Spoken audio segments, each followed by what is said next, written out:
Okay. Good evening, everyone. Thanks for joining us. If you'll permit me with a cliche, we know you have lots of opportunities for entertainment in your lives, so we are surely grateful to have you here tonight. Tonight's event is part of Earth Day 2024, which is very exciting. Jeanne Klein retired from the KU Department of Theater in 2017. She is a master gardener, which is how she learned about Jennie Brooks. And if she'll allow me to say so, she's also one of the masterminds, as well as a master gardener, behind helping us clean up the Maggie's Garden, our heirloom garden, along two sides of the Watkins Museum. So tonight, Jeanne is going to talk about Jennie Brooks, which is was a really fascinating scholar, and I can't wait to hear what Jeanne has to say. So please join me in welcoming Jeanne Klein.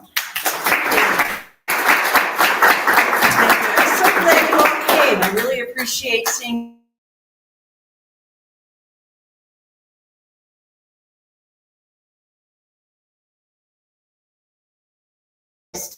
and because I work at Monarch Watch, she's connected with that story, and so I ended up doing a deep dive, and I wrote a 22-page paper about her that we might, I don't know, print later, we'll see. But it's and I found all of her. I tried to find as many articles as I could, and I think she had something like 86 articles, magazine articles, which I think is just phenomenal. Anyway, so I'll just get to it here. Jennie was a short story writer, and she did these two books, and I happen to have purchased them, and they're fabulous.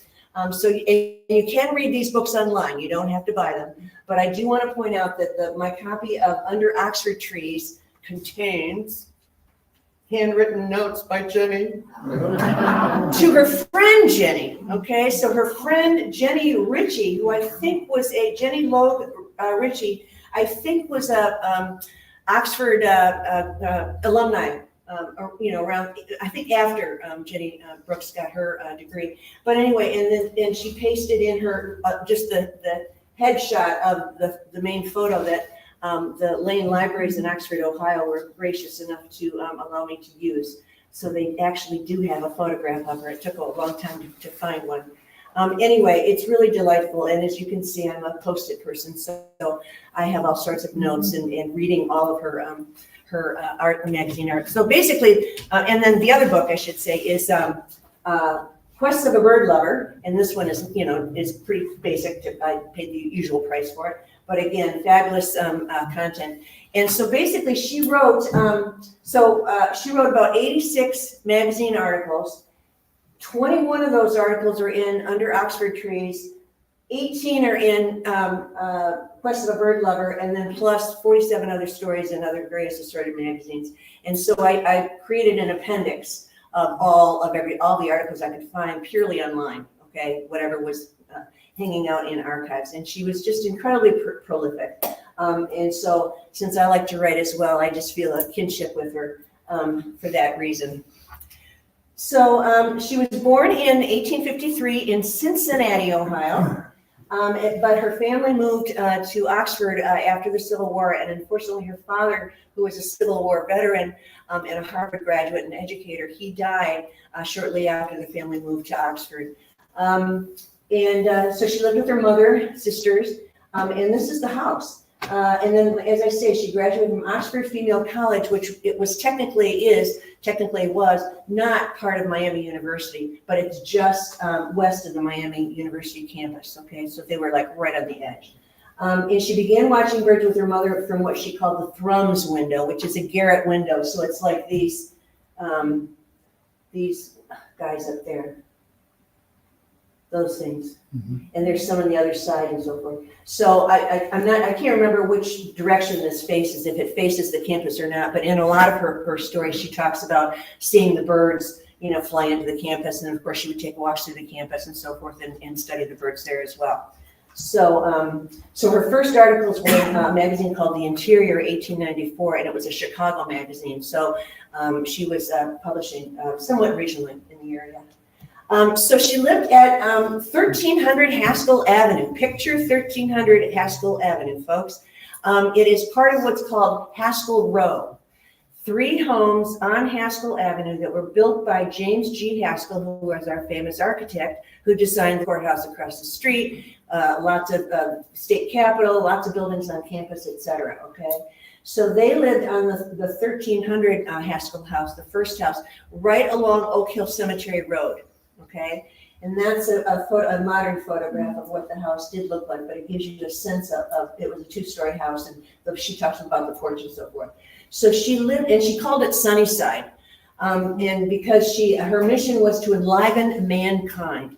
So she wanted to make sure that the house and the grounds were lively enough for passersby at funerals to feel enlivened and to feel cheerful or what have you. And when she bought the house, let me get to Frank. So 1905, 1910 is when she lived here at the house with her brother on and off. He was a bachelor. And Frank was the city's longtime city clerk from 1904 to 23. So very well known, obviously, in town. And she also hired African-American domestic servants and American Indian women from Haskell in their outing program over the summers as well, because she hated housework, all right? She wanted to spend all of her time playing outdoors. Literally studying everything outdoors in nature, taking walks, what have you. All right. She thought, cleaning and scrubbing floors and all that was just plain drudgery, and why bother, So she and Frank paid their servants to do that work for them. So she wrote Via Dolorosa, which I take is Italian for on the way to the cemetery. It has something to do with the Christ, Stations of the Cross. Right. Anyway, and then she also has another article called "A Once Downtrodden Race," where she talks about many of the African-American women and men who worked for her, both in Lawrence as well in Oxford as well. And then she has 4 stories that she wrote about Haskell Institute, because she visited, it was so close, and she visited Haskell quite a bit and got to know a lot of the students and the teachers there. So they're really fascinating stories in their own right. So Monarch Is Butterfly. that house gone now? No, it's still there. Still there? It's absolutely still there, and it's a little confusing, because I think there might have been another house in the back where servants may have lived. I can't figure out for sure if the servants lived in her house, because it's a big enough house, or if they lived in the back. Okay, but it's an odd way of getting in. The driveway's different. The driveway used to be, the driveway has moved from where it used to be when she was there. Question: why did she go from Ohio to Kansas? I think it was her brother. I think it was to be, and he was a bachelor. And I think it was just to be with him. But the thing is she didn't stay in Lawrence nonstop for those 5 years. She also went to Woods Hole, Massachusetts. And she had friends in New Orleans, and she went down to New Orleans. Somehow she got to Havana, Cuba. So, she has all these articles about all those places that she visited. She went to Lowell, Massachusetts. She went to, help me, Little Women, Louisa May Alcott's house in that library. She has all these articles about all these places she visited. So it's really fascinating. So my paper focuses on just the Lawrence stories. Okay, I don't think anyone has written a biography on her. I think this woman needs a biography, and I'm looking for a grad student, whatever discipline, okay, who would write a full biography on Jennie, because I'm only covering 5 years of her life here, okay, and not her full thing. Okay, so Monarchs is the most important thing. The first thing I have to point out, that Chip pointed out to me today, as a matter of fact, is that this photograph is upside down. Done, okay? So flip that photograph around, okay? Because the monarch butterflies are supposed to be hanging, clustering the other way, with their wings hanging downward, okay?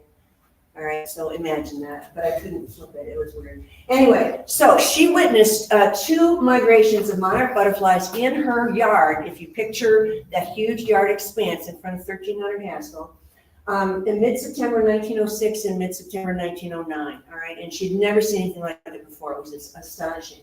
And she took photos of the butterflies with her Kodak camera by flashlight. So she's holding a flashlight and taking photographs. And she has a couple of photographs that were published in her articles and other magazines. And the key thing here is she is the first person to suggest that monarchs migrate to Mexico. Here she is, this layperson, right, who loves nature and is thrilled, not a scientist, okay? So let me read what Lincoln Brower had to say about it, because he's the one that Chip Taylor and all of us have read his article. He was the one who pointed Jennie out, okay? So Lincoln B. Brower, he wrote this article in 1995, and he said, her essay was the first detailed description of the monarch's clustering behavior during the fall migration. She combined elegant prose, high-quality observation, counts of monarchs in the cluster, and actual experimental manipulation. No one before or since has so fully documented watching the quiescent monarchs all night long. I forgot to mention, all night long. She stayed up all night long, and her article, the first article is called A Night with the Butterflies. And then she saw them wake up at dawn and rise up. She said fully 2,000 wings rose up above the treetops and headed to the south, all the way to Mexico. First person to recognize that. So he said, all night long, and also to fully document their reaction to the rising sun, cluster breakup, and resumption of the southward migration.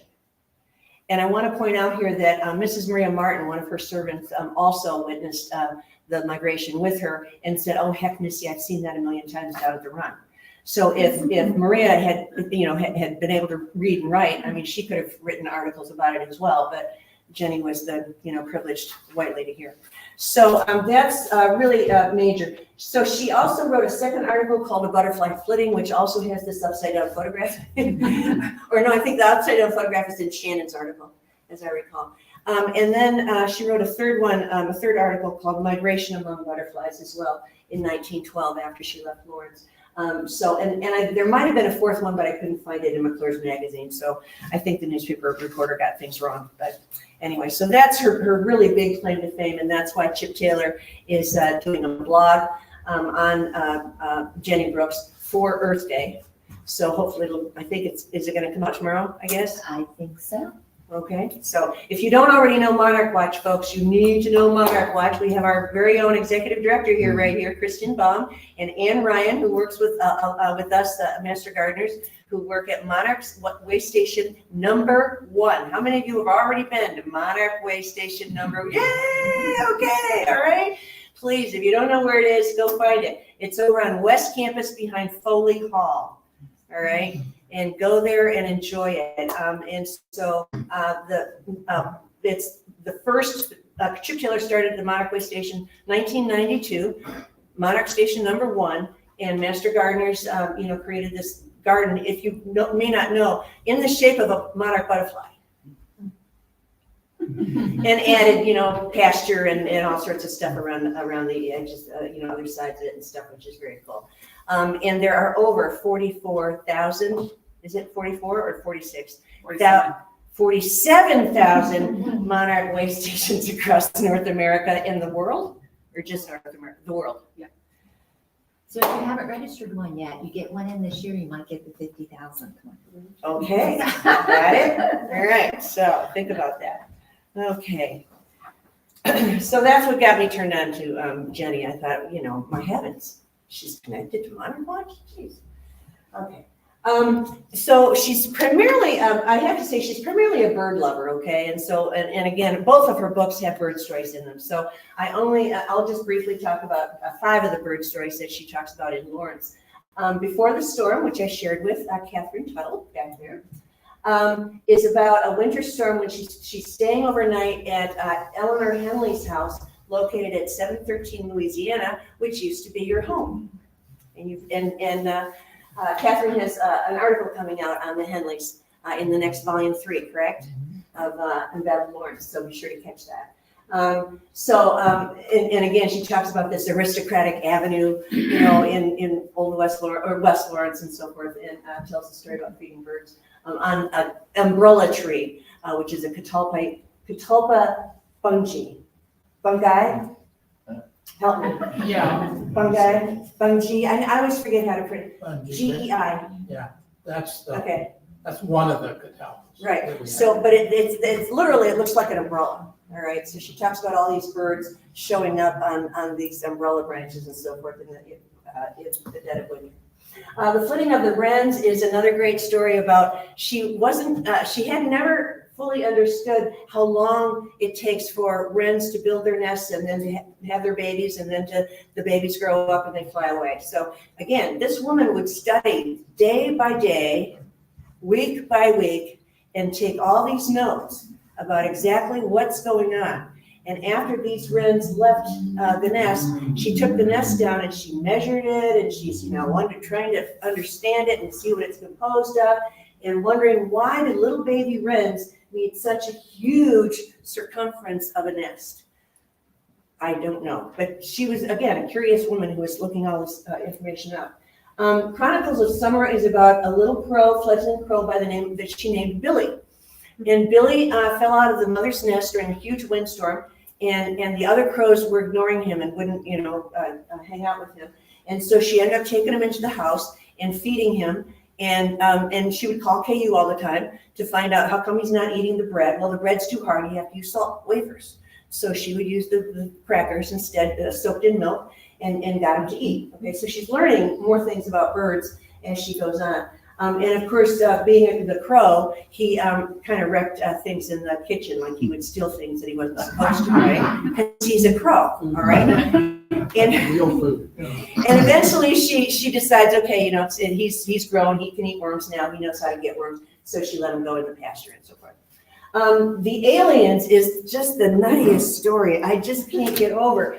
She orders 2 magpies from Montana because she wants magpies. She's curious about these talkative birds, and so she gets these 2 magpies from Montana. She names them Jack and Jill, and she clears out an upstairs room. I would love to go to the house to see the damage they did to this room. She goes, keeps them in this upstairs room, and she takes everything out of the room, and she sets up branches, for them to sit on, and she has gravel, and she brings in toys for them to play with because they're tearing the wallpaper down and they're banging on the windows, and I mean, anyway, and then at one point she decides she'll let and she's training them to eat out of her lap, to eat the mush and whatever she's got, and they eat out of her lap. I mean, incredible. So, and then she lets them out, and they go ahead and they walk downstairs, but they didn't want to go into other rooms and stuff, so they just went back upstairs to their room.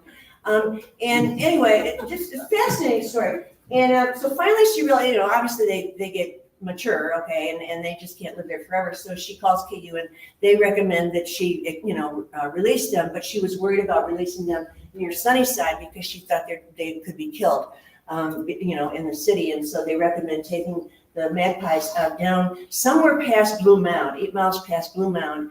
And she lets them go. She leaves them some corn pone, and she comes home and she walks into the empty room and she cries.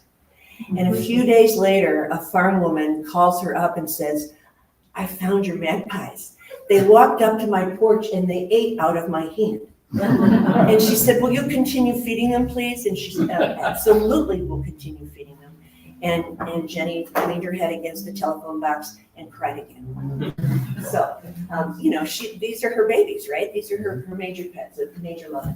Another story called "A Leading of Providence." She and a friend went to a greenhouse. I identified the exact greenhouse in North Lawrence.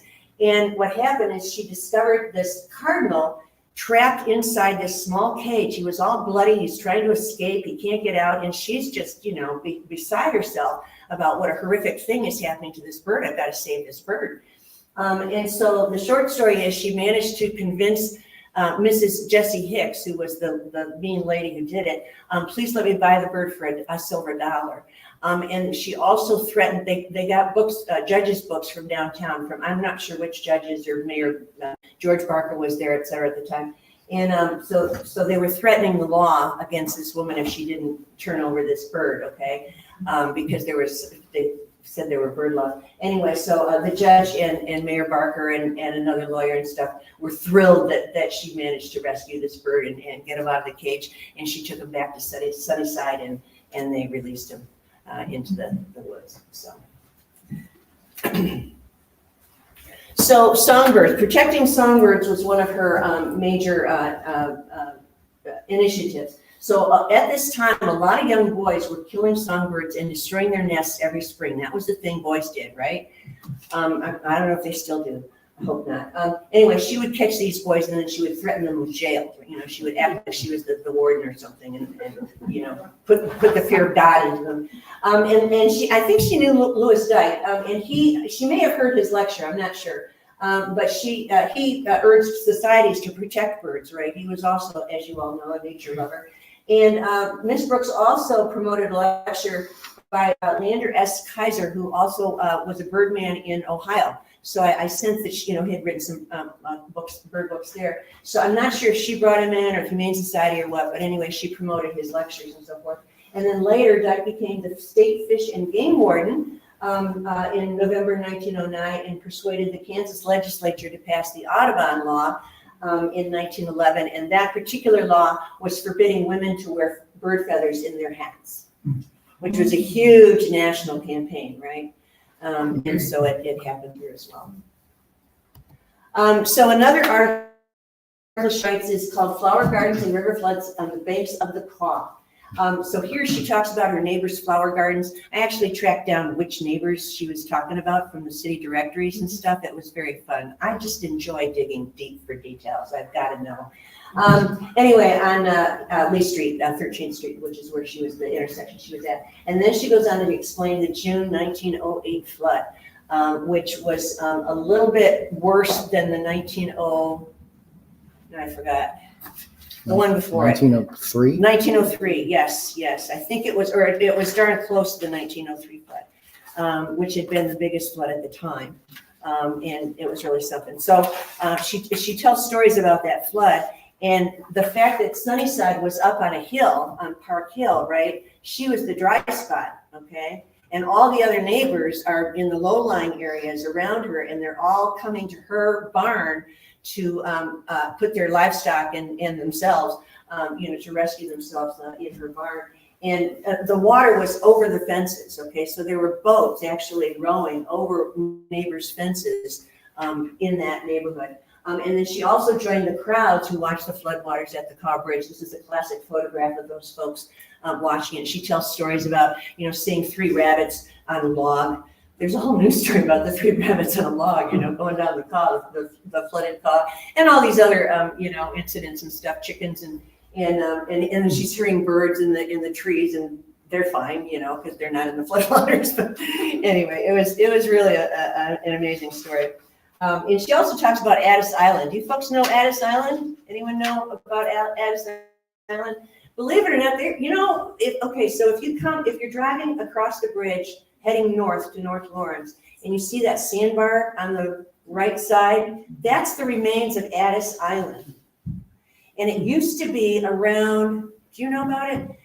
I think it used to be around 30 acres, and people grew corn on that island. I mean, it was sand, of course, but talk about water. I mean, you had water, it was perfect for growing vegetables, and it was great. Anyway, so Addis Island did survive even the 1921 flood, as I recall. But as we see, that's basically what remains of it. But it was in the maps. You could see it in Lawrence maps and stuff, and there's this big, long. I think the river was broader. Yeah, it could have been. Than it is now. Yeah, it was part of it. Yeah, but a lot of stuff happened on Addis Island. I could need to write a paper on Addis Island. Okay.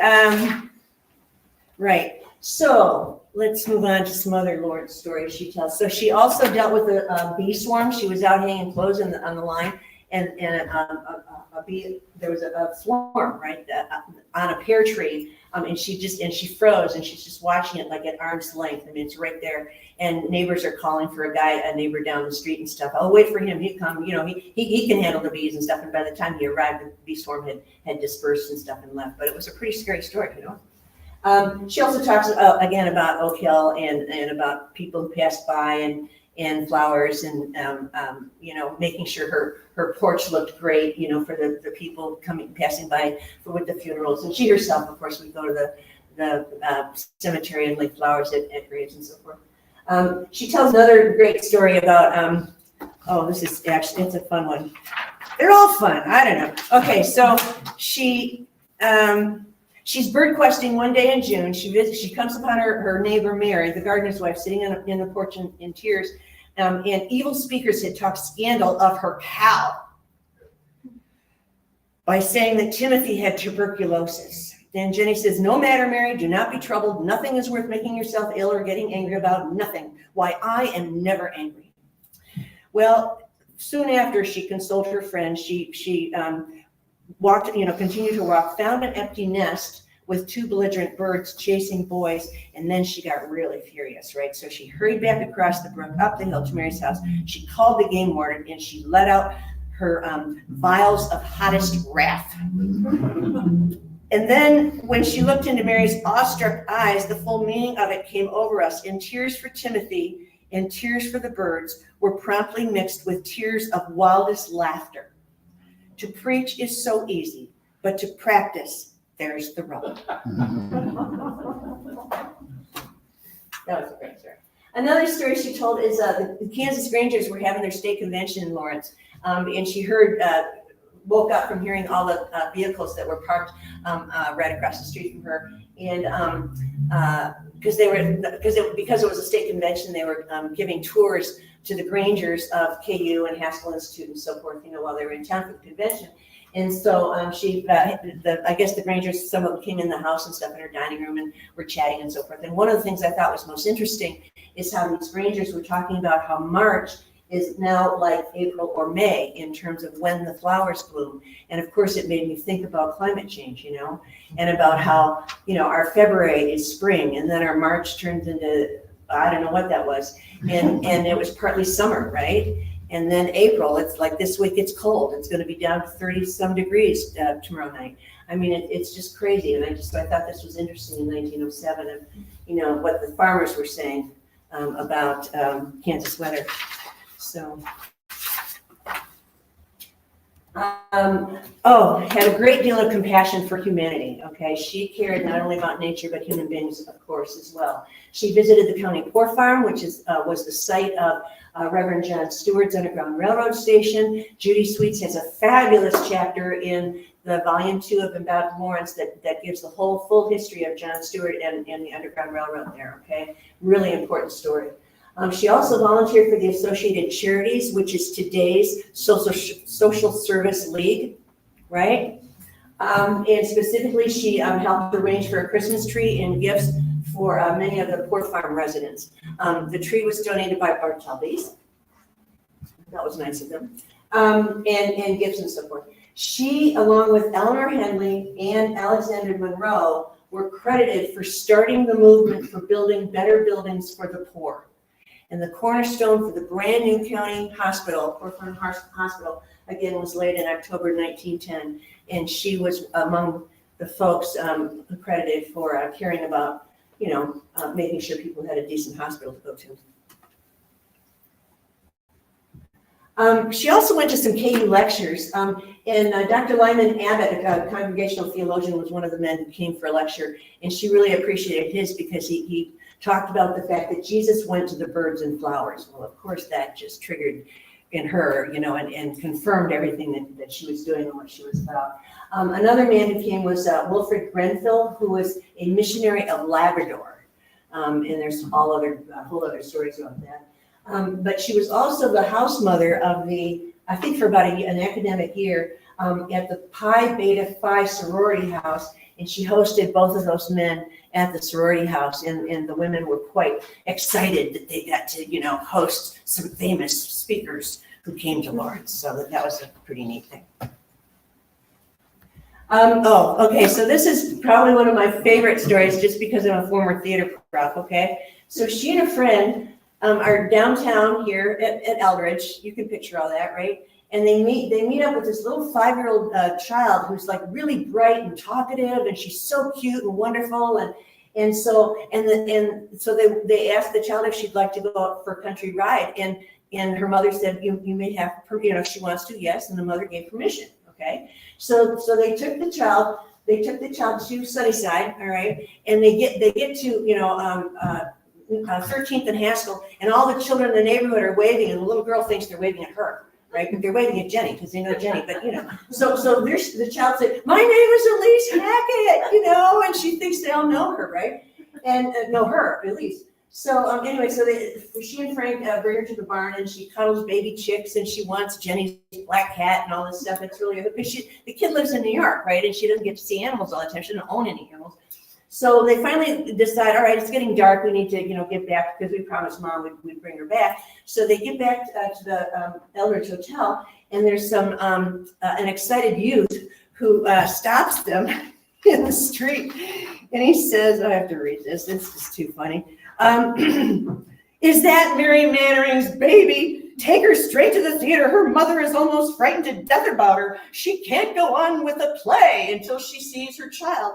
And what had happened is, yes, indeed, this was the actress's Mary Mannering's child who was afraid that her ex-husband had kidnapped her child over the divorce, right? And she had contacted the two Lawrence depots, right, north and south, saying, look out for my child. Someone's kidnapped my baby. Well, she just forgot that Jenny, and that her friend gave her permission to take her out to Sunnyside, and they brought her back. And, so it's all over the newspapers, right? There's all these newspapers written about Mary Mannering can't go on the stage.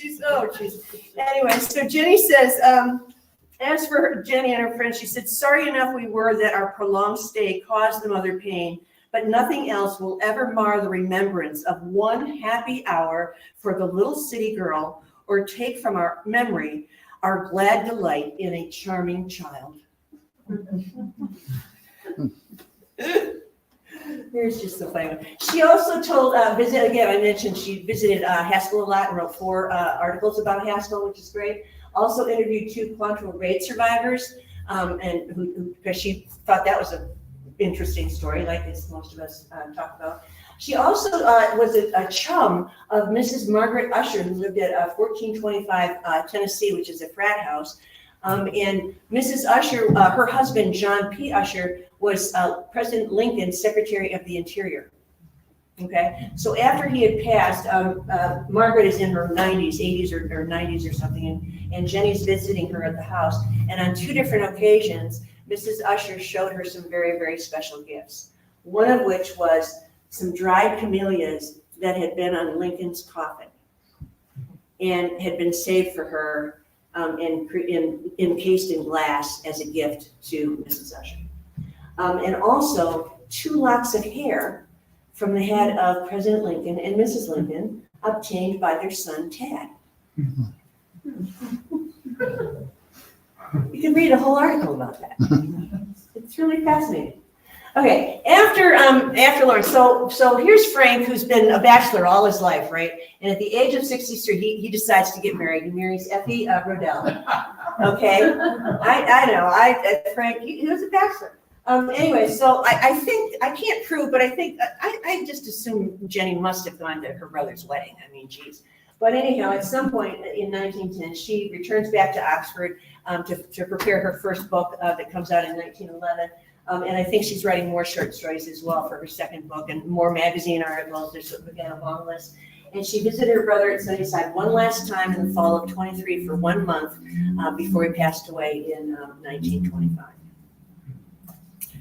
And that was her last visit to Lawrence. So when her 2 books came out, local reviewers said these things. Under Oxford Trees, they said, Miss Jennie Brooks, for some years a resident of Lawrence and pleasantly remembered for her charming manners and deep interest in all good things, has written a good book on birds that carries her personality and her enthusiasm for birds without any preaching. Which I believe is true. I mean, she just chatters about her love for birds and animals and critters and monarchs and so forth. Quest of a Bird Lover, they said, this little book will entertain the out-of-door dweller and especially the one who has browsed around the woods and fields about Lawrence, as many quaint little descriptions of local places give a bright setting to the bird anecdotes. So she went back to Oxford. I don't know, I didn't do all the details of what happened back in Oxford, okay, because that would take a major project. But she lived in Oxford and died there at the age of 80 in 34, I'm sorry. And she is buried with her parents at Spring Grove Cemetery in Cincinnati, Ohio. And again, this is another article she wrote about the Pioneer Cemetery at Spring Grove, which again is another fascinating article. And lo and behold, here she is buried there with her parents. So, and that's what their monument looks like. You can see they were a well-off family. So, her legacy. Why should we care? Well, I would urge you to read these books, okay? I mean, you can just pick and choose whichever articles you want to read. There's another one about raising Socrates, the screech owl. So, you know, I mean, anything could be a pet, truly, and she did raise him. So there's just a lot of fun stories. In her magazine articles, you have to do a little harder search to find, some of the articles online and stuff, but you can get the 2 books online.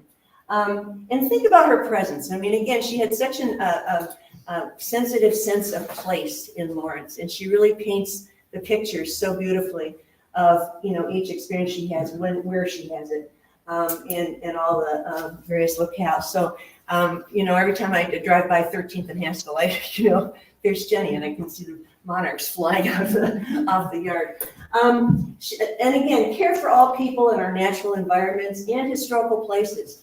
Again, this should go without saying for all of us, especially those of us who, care about Watkins Museum and all the exhibits and programs and stuff that are here. It's great. Her advice was get outdoors and stay there. Right? Which I think is pretty great advice. I'd like to be outdoors more often. Take frequent walks in Mother Nature and pay attention to those sensory details, right? Again, take time to smell the roses, etc. Identify flowers, whatever the event is, right? We love, when we're at Monarch Watch, we're always, oh, look, we found a caterpillar, and we get so excited about it. And Anne shows us, oh, here's a red admiral. Oh, no kidding, gosh. So I think we found one today at Susan's place, a little tiny larva, Anyway, and protect the songbirds, right? Offer them shelters, give them, trees and shrubs to live in, and feed them all year long. Some people say, just winter, but no, really, feed them all year long. Part of the reason I don't always feed them constantly is because I want them to eat the bad bugs in my yard, right? So, it's a trade-off. And of course, grow flowers, right, in our gardens for pollinating bees and butterflies. Please plant milkweeds if at all possible. If you have lots of sun, especially out in the country, start a monarch way station if you haven't already. Okay, because it's really important. The monarchs need those milkweeds. And then when you see a monarch butterfly, especially in the fall, think of Jennie Brooks. To the south, to Mexico. That's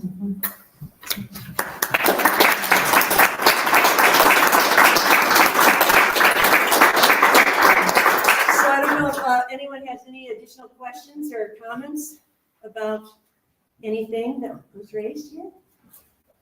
Okay. How do you think she figured out that monarchs went to Mexico? Boy, do we know? I mean, Do we know that at all? not really. I think she made a good guess. What about the second question? What about the monarchs that were on the cedar tree? Does that surprise you for here? No, we see that now. You see it now? The upside down picture. Yeah, right. Comical. In September. But it's in September. Right, We see right. monarchs flying south here in September. Okay. So So on a cold night maybe or something? during the migration, that's not unusual. at Oh, all. during the migration? Yeah, it's my. Is it always cedar trees? No, but it's always mid-September. Yeah, she talked about other trees. When she first saw the first migration, she talked about, let's see, I forget which other trees. She had just a whole range of trees.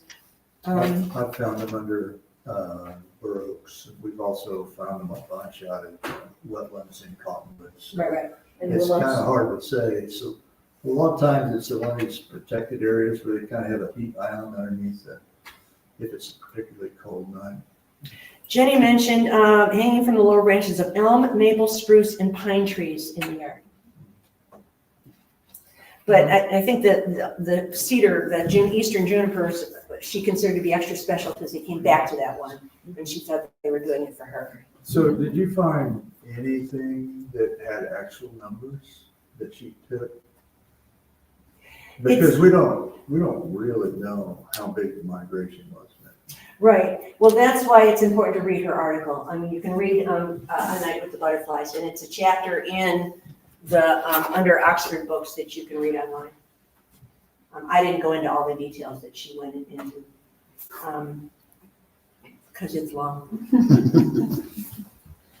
Yes, I'd Sharon. like to share, I grew up in central Kansas, and when I was a young girl, probably about this year's age, many years ago, I didn't know what a monarch was, but I grew up on a farm, and they had a large shelter belt, they were called, the rows of trees that were built for protection.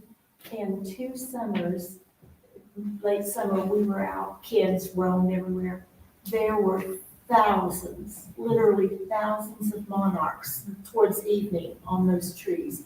And we were just so excited, didn't know what they were. We ran home and got big jars, like the pickle jars, and we're catching them and stuffing them. Oh, geez. Brought them home. There were just thousands and thousands. I have that Where vivid was that? picture. Hope, Kansas, Hope. south of Abilene. Yeah. And I remember 2 summers vividly. We obviously were in the path, and there were just, it was amazing. And of course, we were stupid. Our parents were stupid. We had no idea. Yeah. It wasn't a very good idea to keep 3 or 4 big jars. Right, yeah. And we probably let them go in the morning and sun survive, but they were so thick. Yeah. The trees looked alive. Yeah. And that's what Jenny talks about. And she also has another photograph just kind of up in the sky at dawn, right? With just thousands of these butterflies rising up over the treetops. Yeah. Yeah. I would love to see that phenomenon. I'm sure you folks have seen it, right? Experience the phenomenon of migrations, of seeing the clustering. How many come through now? Well, it varies from year to year, but not, Even close, right? yeah, no. Not even close to the 90s.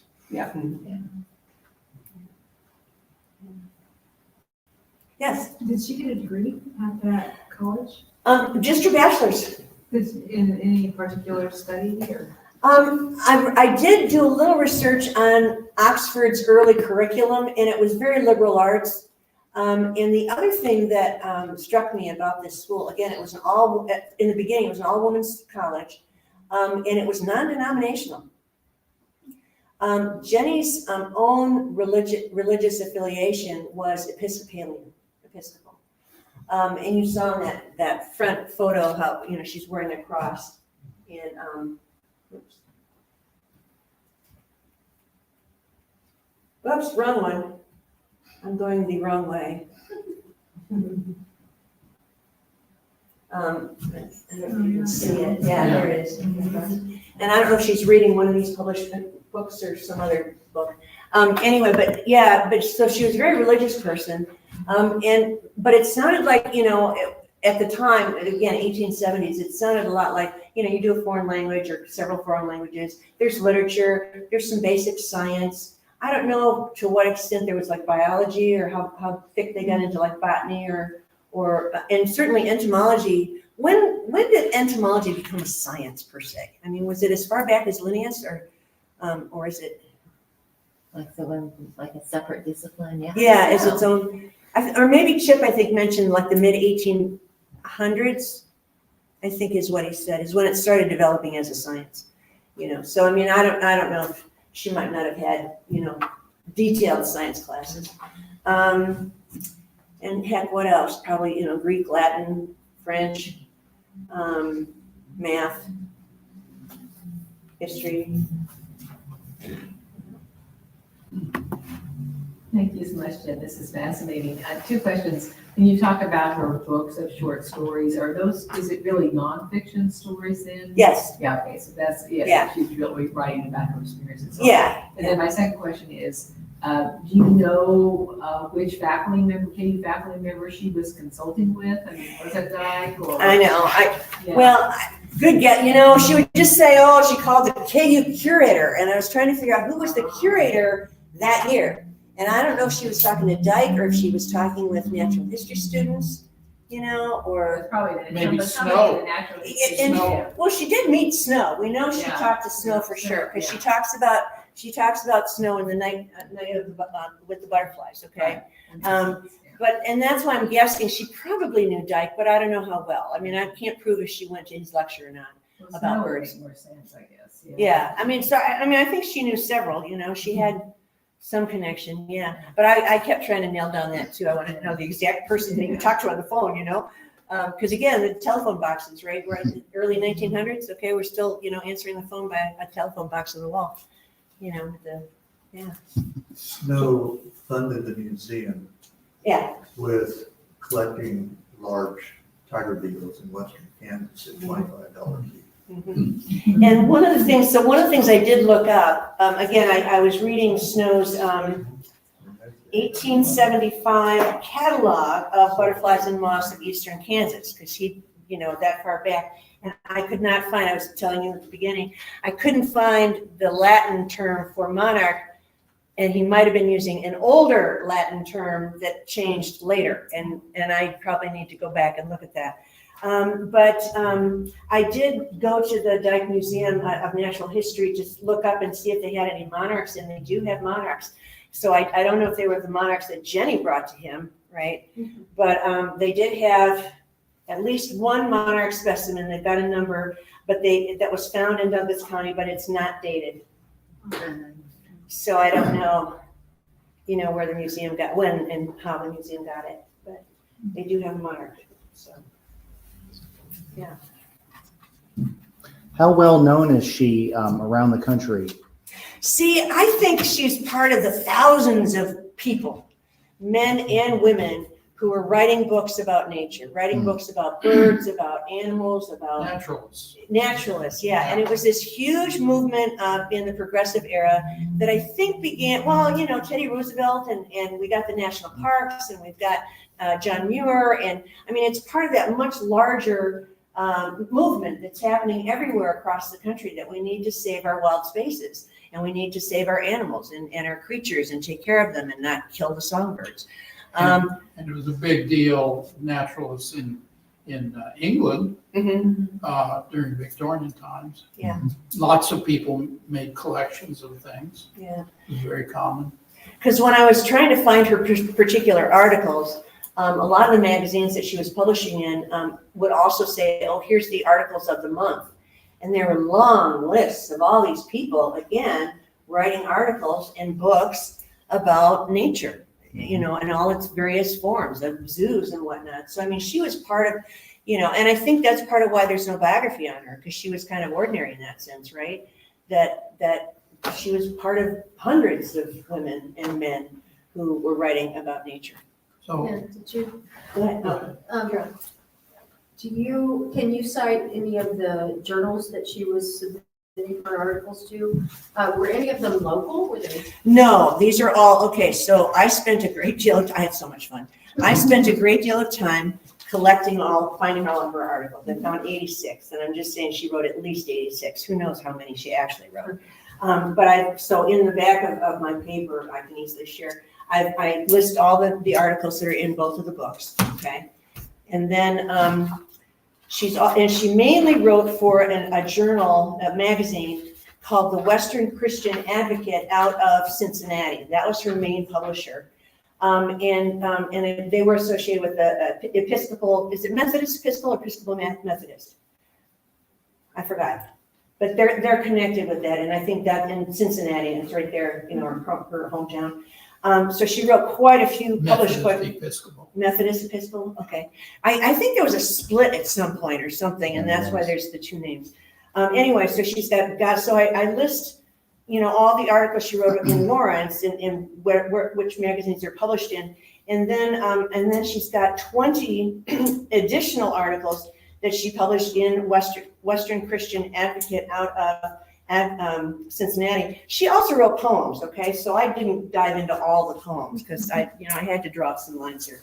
But again, she wrote, there's an article about Margaret, a monument in New Orleans, places she visited. She'd write a whole article about it.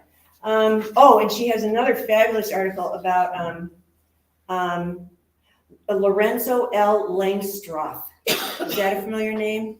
He was a famous beekeeper and who lived in Oxford down the street from where she lived. So she knew him as a girl. And she wrote His last name? Langstroth, Langstroth, Lorenzo. Is there a beehive named I think after so, him? yeah, that's okay. Yeah. That's the modern beehive that he. Yeah, he was famous for several things, yeah, but he was a major beekeeper out of Oxford, and she knew him as a girl, so she wrote a whole article, Memories of Langstroth by one who knew him in her girlhood, and she published it in the Beekeeper Review 1909, and you can find it online as well, and that was written in Lawrence, Kansas.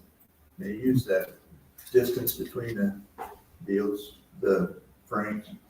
I think and she has some photographs of him and his beehives, his, what do you call them, cages, what are they called? Hives, yeah. Here, So those books look like there must be quite a bit of detail in Oh, there. yeah, She was a pretty detailed person. oh, very detailed. But was she mostly descriptive or are there numbers? Any numbers? I would say she's more descriptive. I mean, for example, with the wrens article, she's measuring the nest, the inside and the outside circumference and things like that. So, and I did, again, I emailed, I guess I just emailed up 2 or 3 of, like Miami University Library, assuming they must have her stuff. They don't. They have her books, but that's it, the 2 books. And then I contacted this other university where I got they had the photograph, and again, they have her 2 books. I keep thinking she must have written journals and journals and journals and journals where she just kept these detailed notes. Because when you read the article, for heaven's sakes, okay, she, well, on day 3, and it's phenomenal how much detail and how specific she gets. She's truly a scientist in many ways. She may not be an experimental scientist, in our senses of the word, but She was a naturalist. And that's what they did. Yeah. They were descriptive. But she is, and she's trying to explain, for example, why do these little baby wrens have such a huge nest? Here, let me read another thing that I think was, again, in my paper, I quote her as much as I can without, boring you to death. Let's see, where is it? Maybe it wasn't a wren. Maybe it was a Well, house sparrow or something. I don't know. Okay. So, in one of her papers, so like her first chapter in Under Oxford Trees, she chronicled the arrival of different birds by specific dates over the years. Wow. She tracked Kentucky cardinals over 5 summers.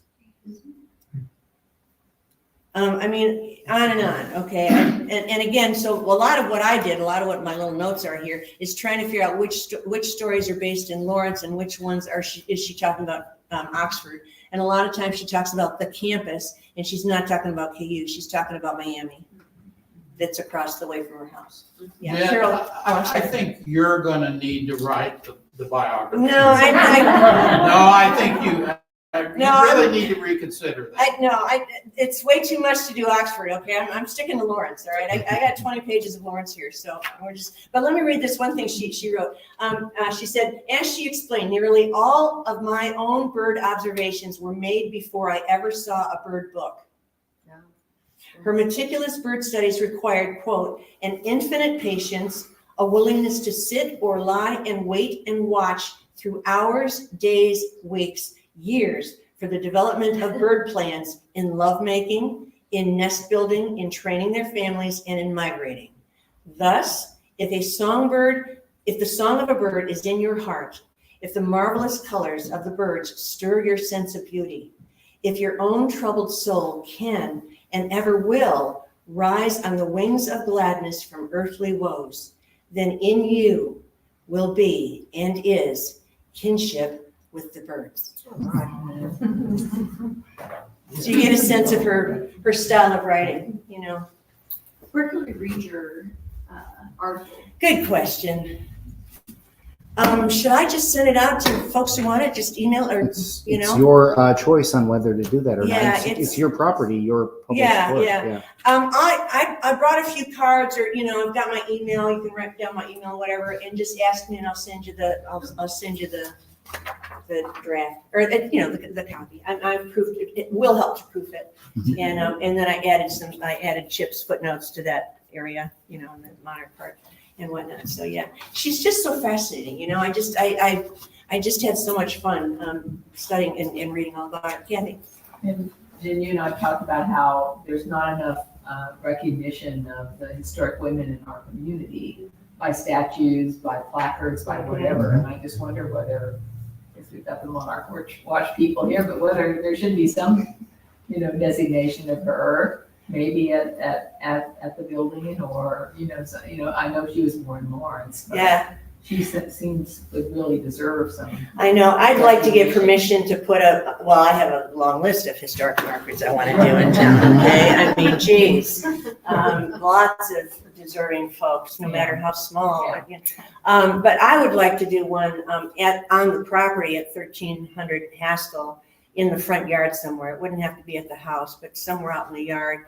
I don't know where, there's not a sidewalk on that side of the street. Is there somebody living there now? Yeah, there are people living there. Yeah, they own the house. Yeah. I've been debating about knocking on the door and saying, here, let me tell you about Jennie Brooks. You know, and can I go upstairs and see this room where Jack and Jill lived for several months? I'm sure they papered it over and plastered and who knows what all, okay? But I mean, the way she describes these birds, I'm just thinking, oh my God, they're making a wreck of this room, you know? It's just, it would be nice. It would be nice to, you know, because I think for me that would be the most important place, is where she saw the monarch migrations, and where she lived, because a lot of the bird stories are talking about, you know, because she would take walks in the neighborhood, or she would walk in the back, because there was all that property before you got to Oak Hill that was woods and prairie and meadow and whatnot. Okay, so she's got a lot of, she would do bird pilgrimages, I think, daily in the So spring. her house would be in the property that was Franklin Haskell's. John John Haskell's dad had 160 acres. It's technically the Charles and Elizabeth French house. Oh, well, That's the house. the Frenches The French, were, yeah. the woman. Elizabeth was Haskell, and she married That's right, Charles that's French, and so that's the home. So it's the French house. It's the French house that they live in, and the French house, two-story house, it was placed on the Lawrence Register 2001, and it is also on the State and National Register of Historic Places in 2012. Right. And I have a link here where you can look at the nomination and you can see the floor plan of the interior of the house. And those three houses, John's and Elizabeth French's and Dudley Haskell. Right. That was called Haskell. Haskell Row. Row. Yeah, Yeah. Haskell Row. Yeah. So I can't remember if it's like 1300, I forgot, I wrote it in here somewhere. And their property, you know, is essentially what is the Brook Creek neighborhood. Right, right. And the other thing I mentioned too, you know, if you walk along the Burroughs Creek Trail, Yeah. okay, and if you notice on either side, there's a lot of emptiness. That's where the flood came down. Yeah. Floods, right? It backed up from Yeah, the Fall multiple River. floods that, Yeah. and I think that explains why there's such emptiness on both sides of that trail, because that's how far it's in. So in your reading, did she refer to other writers at the time? Because Anna Comstock at Cornell, who wrote a nature handbook, she's well known, and she would have written that exactly at the time that she was doing her work here. Right. Yeah. Well, when she discovered the Monarch, she went to the Natural History Museum, Snow Hall, and met Snow and the biology students and so forth. And Snow gave her Scudder's book, Samuel Scudder's book, because she quotes from his book in his 1895 book. I mean, that's how detailed I got. I was just Well, that's what I was obsessed with wondering. this I thing, mean, trying to find exactly where. I can't imagine that she didn't, try to grab into what literature there was. Yeah, I'm sure she was a voracious reader. I don't have her library list, you know what I mean? I don't know what. But she did reference it in her book very much. In her essay. Yeah, her essays are really mostly about her experiences. She's focused on, here's the birds I was studying, here's Socrates the owl that we raised and how we fed him and what he said and talked and we enjoyed him and we petted him and then he died, She talks about Freshman the cat. They named a cat Freshman in Oxford, right? And she's got a whole essay about freshmen. She's writing stories. She's writing. Not scientific. Right, yeah. What's the best way to start a Monarch way station? Well, you could go to our website, but milkweed, nectar plants, lots of those would be the main components. Primary, Can milkweed. you get because May 11th, come visit us. We'll have lots of plants. May 11th, okay. May 11th will be. Calendar. Yeah. Fundraiser. May 11 we'll be selling plants, native plants, and at Monarch Watch, and we'll also be selling, Master Gardeners will be having a native plant sale on June 1st. That's at the Episcopal Church. There's, Or where's that? Or no, you're May 11th at Monarch Watch on the street. So. yeah. And Master Gardeners sale, June 1 is at the open pavilion at the fairgrounds. And there's other organizations, Grassland Heritage does a native sale. There's lots of native plant sales all over. So yeah, as long as you have, I forget how many milkweeds. Is there a minimum of milkweeds? I can't remember. I think we suggest 10 or more plants. Yeah, it's different species. But to register a Monarch Way Station, go to the Monarch Watch website and you can get a sign. Yeah. So it'd be cool to have the first and the 50,000. Yeah. You want to wait to be the 50,000s? Good luck timing it correctly. Yeah. If you got enough property, you just put A whole bunch of keep planting. Yeah, and that's the thing about, I can't do it, as much as I would love to, I can't do a Monarch Watch station on my city property because Monarch plant seedlings would be everywhere. And I can't do it. So I grow the butterfly milkweed, but, because it's not as voracious a seed tosser. And I try and do as many natives as I can, but part of my problem is I have mostly shade. I don't have an expansive full sun. So boy, if you have a whole pasture, folks, go for it, okay? If you have land, if you have full sun, something, work at it. Just throw out the wildflower seeds, and go to town. But a way station can't just be your yard. Yeah, absolutely, yeah. You mentioned that she wrote poetry. Yeah, Where can I find that? good luck. Like I say, it took me months to come up with this appendix, this bibliography of all her of the articles I could find, because I'm doing this all online. And I was trying to find the archives of the Interior Magazine, or the archives of the Western Christian Advocate, or the archives of Good Housekeeping, or et cetera. And so as I was going through these articles, once in a while I would find, on a different page, here's a Christmas poem, right? And I just told myself I'm not going to do every poem. I'm going to, I think she also, did I find it? She also wrote, I found a mention that she wrote for St. Nicholas, which was a chapbook for kids. And I think there were some poems in there, but I never could nail it down. So I'm not sure, but she might have written poems for children as well, yeah. So it was quite the adventure trying to find her articles, let me tell you. Right. I'm pretty sure I don't have all of them. I can't imagine.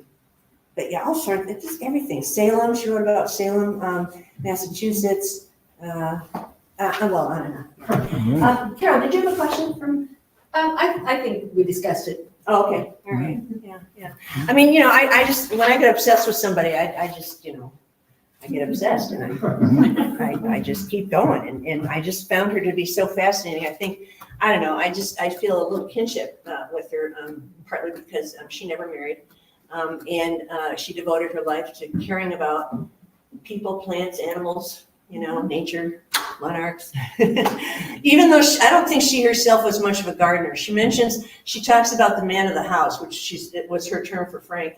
and how he was trying to garden in the yard, and he wasn't very successful. And I don't think she was gardening either, per se. I mean, she received flowers from her neighbors, and she decorated her house, of course, with them. She talked about a vase of phlox in her rookwood vase on her desk. I mean, I kept imagining and seeing images of the house and the rooms inside and the kitchen and the bedrooms and where her office was. And she would describe exactly where the bird nests were. And there was also a carriage house, and there were birds nesting in a pipe. And she talked about a vain sparrow that was looking into a mirror on the weather vane. And he was a vain sparrow because he kept staring at his reflection and he was intrigued by that, right? Can you imagine a bird seeing a picture of himself? What do you think the bird would think? Who knows? But so she's very detailed in those kinds of little ideas and stuff, and I just really appreciate how she painted these pictures, and you can just feel and sense and see the critter she's talking about. Do you know in this picture which was the magpie's room? I wish I knew. Yeah.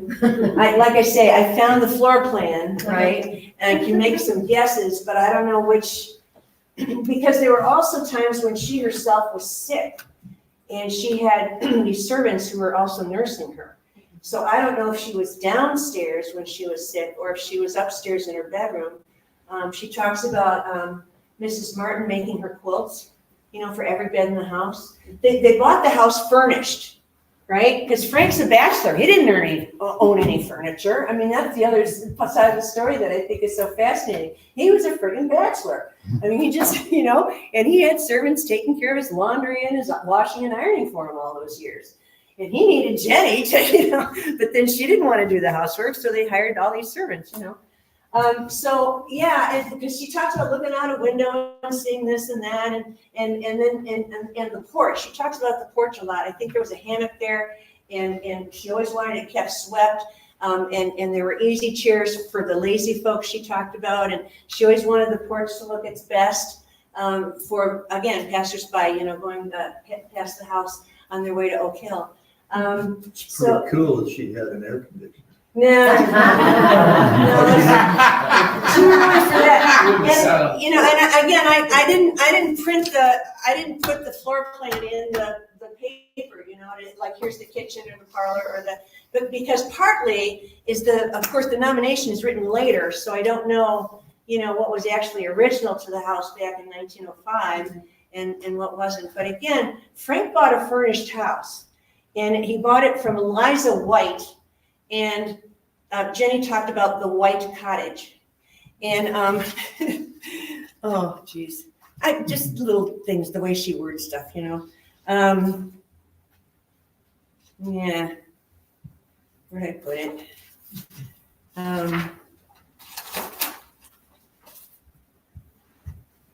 No, I read it earlier. But just, that she didn't want to do housework. So she described, leaf shadows dancing here and there on the golden carpet, tall, old-fashioned red urns running over with vines and scarlet geraniums on the porch. You see that Victorian image, right? Mm-hmm. A big white house with green blinds and a white veranda whose floor holds cushions in gay colors, easy chairs and hammocks for the lazy folks, doors and windows flung wide. So apparently Eliza White kept the house shut up. And when Jennie moved in, she opened all the windows and all the doors and let the sunshine in and the moonlight in, and that was her whole thing. Let nature come in the house. What did you say you found out about her? Last question. Oh, I'm sorry. Yeah, That's okay. August. I discovered her in August. And you've not done anything since, except work on her? Oh, no. I've been working on other stuff. Other stuff. No, I think I wrapped this up in February, March or something. Mm-hmm. But yeah, when I work on a project, I want to stay in the mindset of that project so I don't forget what I'm working on, And then once I finished her, I've been tweaking and then just working on other projects. All right. Thank you, Jeanne. Thank you.